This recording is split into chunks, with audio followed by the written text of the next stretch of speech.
Dobrý den, vítám vás u videonávodu, jak si vytvořit stránku za pomocí služeb Google. Ve svém prohlížeči nastavte stránku na www.google.cz a v pravém horním rohu si vyberte z nabídky služeb, kterou vám poskytuje firma Google.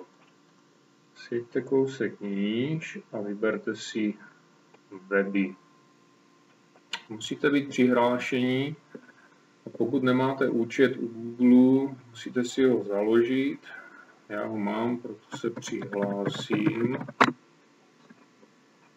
Jste přímo přesměrování na stránku webu.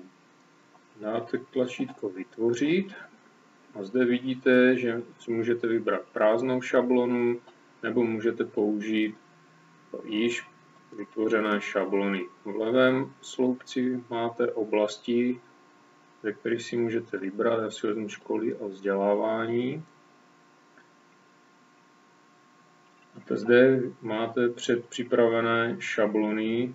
Já vyberu Education Class. Dovolíme.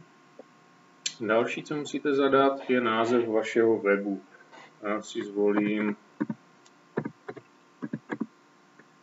Franky. Pod tím vidíte adresu vašeho webu. Můžete zvolit ještě motiv.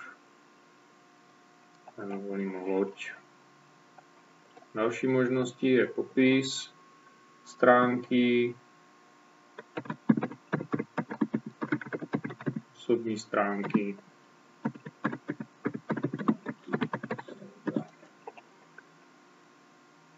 Zde můžete ještě zatrhnout, jestli bude web vhodný pouze pro dospělé nebo i pro děti. Popíšete bezpečnostní kód a dáte vytvořit stránku. Někde máme chybu. Tak, toto umístění není k dispozici. Musíme zvolit jinou.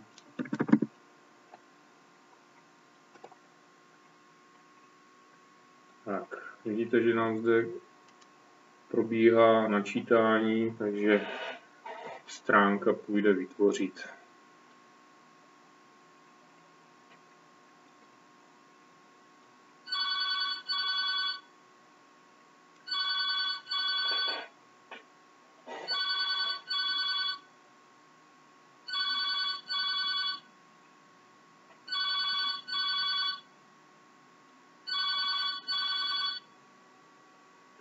Zde vidíte náhled vaší stránky. Pokud ji chcete upravit, máte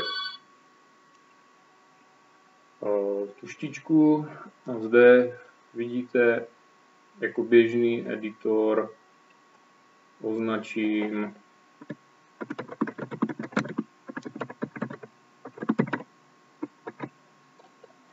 a můžete dál upravovat svou stránku. Potom dáte uložit.